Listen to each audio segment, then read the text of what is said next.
We're back with Disc Golf with Conrad at the Riverview Park Disc Golf Course here in North Augusta. This will be the site of the amateurs for the North Agusta Classic. We'll start off with hole 10 here. Hole 10 is a par 3 and it is 309 feet. And just a nice little hyzer shot.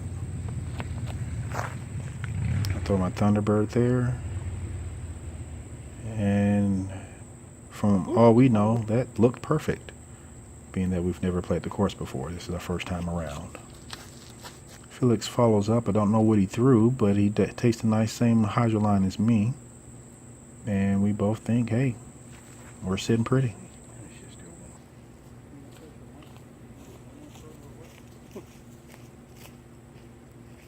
So I'm looking at this, and I think Felix is already, did he already putt? I know I'm putting. I saved the 2, but I'm not sure if Vega has putted yet. Oh, yep, I think he did too. I think he also got a 2 on that hole. Sorry about that. So we're moving on to hole 11. Hole 11 is a par 3, 315 feet.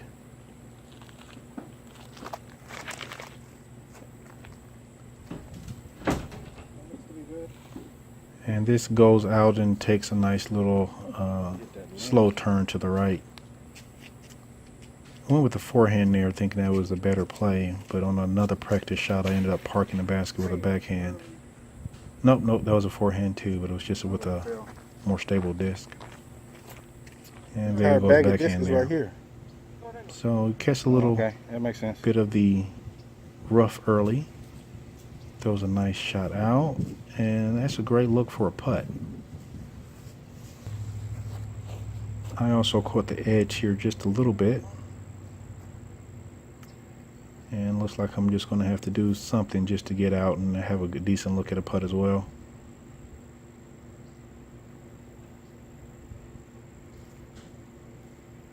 And that works. All right, so the back half is a slightly different monster than the front. It's a little bit more open holes. You have a lot more opportunity for the wind to affect your disc. And it did get windy with us there. You'll see several other practice shots around the basket too.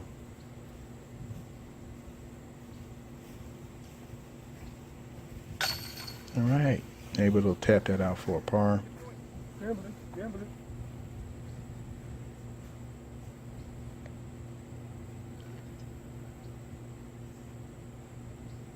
And it looks like Felix will do the same. Hopefully the grass will be this well cut when come tournament time.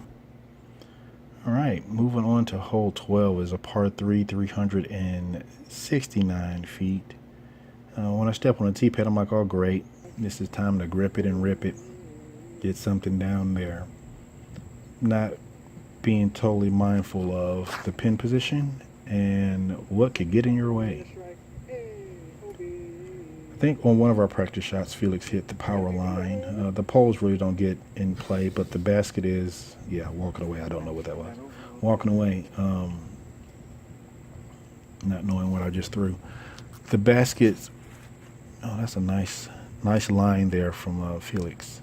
The basket is below this horizon that we see on the grass and then just continues to drop down towards a creek.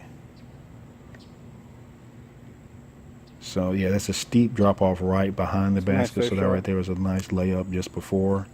And I look at this and I'm tempted to run it. But like I said, not really in danger of going in the creek because most of that grass is there and high.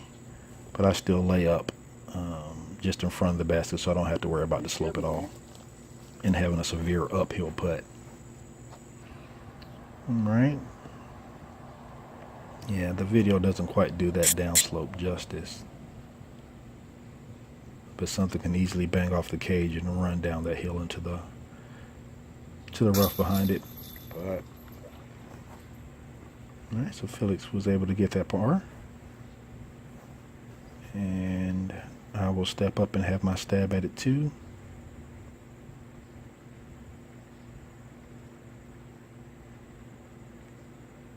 And there it is in the basket.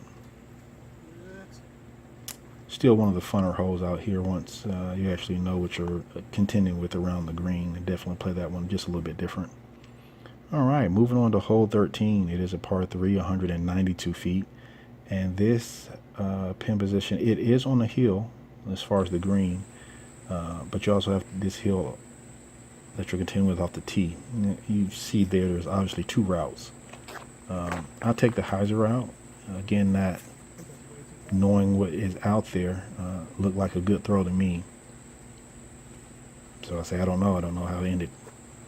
And then Felix is going to take this inside route here. Whew. And that cut roll? Again, we don't know exactly how it ended, but we think it was well. We did several practice throws that putt, man. at the position as well, trying to figure out if the straight route was better or the hyzer. Actually ended up being the Annie route was better for both of us. Oh, good bit of that putt. And this is where my Thunderbird ended up going way past the basket off the green in circle 2. And looking at the putt from here, not something that I want to miss.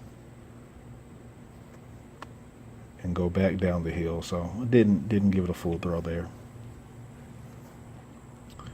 But I'm able to come up here and finish.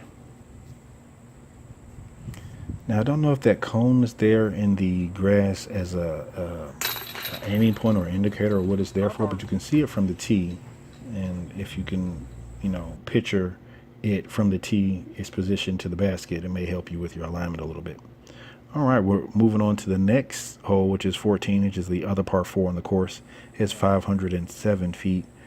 The gap is right there on the right where the telephone pole is right. The gap is right behind the telephone pole. And so this is one of those holes that you want to get close to the gap, not too close that you're blocking yourself out, but you also don't want to be too far away that you can't hit the gap and advance down the fairway. So Felix's route was a little bit more risky, in my opinion, because he's basically cut off. He doesn't have a good way to advance down the fairway cleanly. Well, the good news is you're across. Yep, and it's a par 4. My shot looked a little bit more risky because of how close it came to the trees and the telephone pole, but it gave me a good line here into the gap.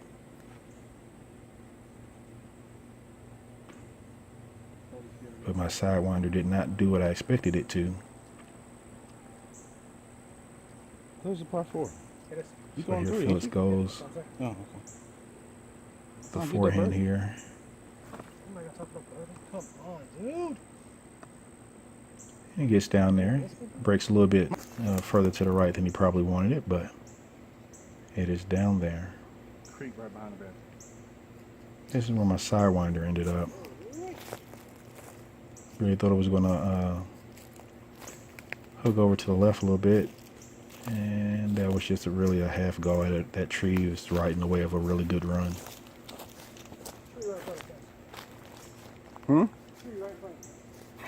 Looks like Felix has a slightly different line than I had.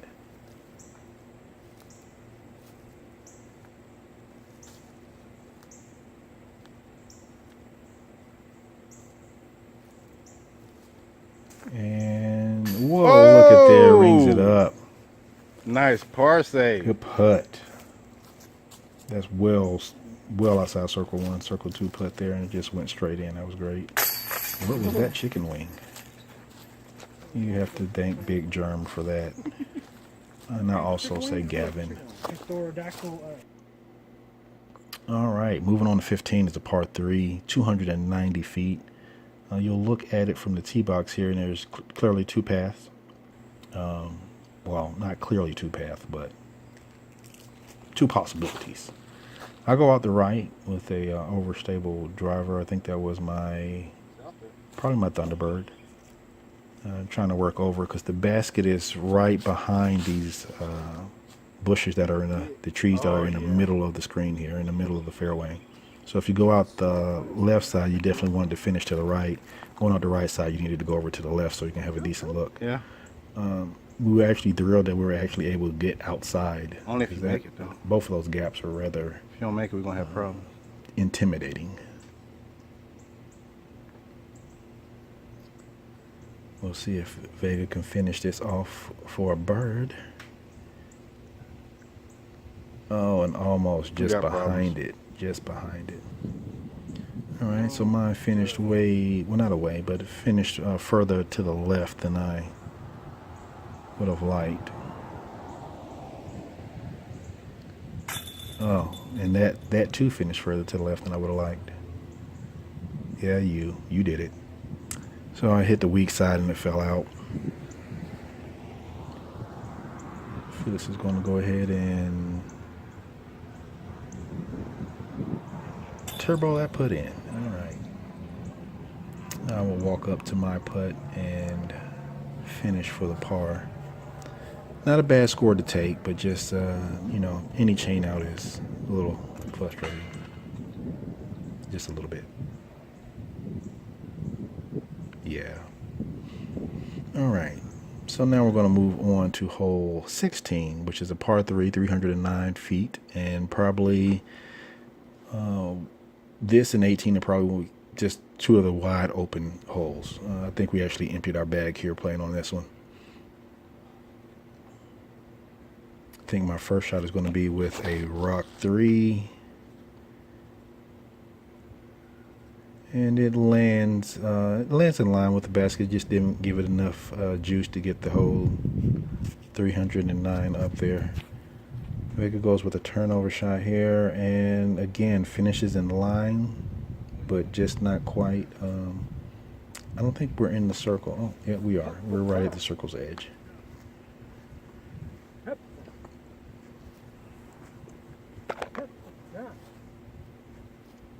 I got confused because we threw so many shots.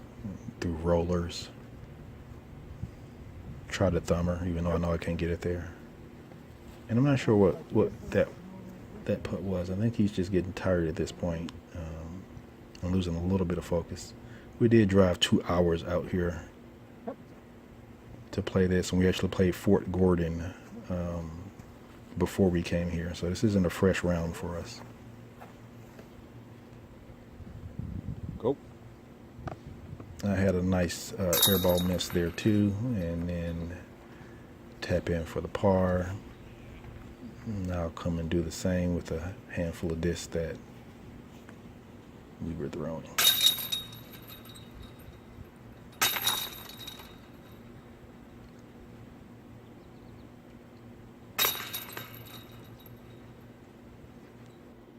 All right, moving on to hole 17. Hole 17 is a par 3, 270 feet.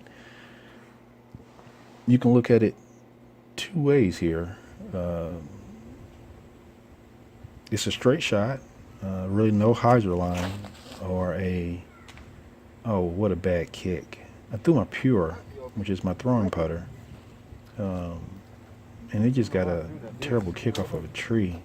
I guess it was slightly off line to the right, but that kick even kicked it further to the right.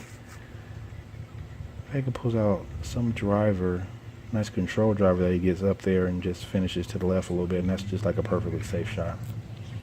I was kicked so far to the right that I was almost flirting with OB, but I did not quite go OB. Still didn't have any type of look at the basket or the green, so just trying to advance and see if I can make a putt. That was too much angle, so I actually ended up cut rolling.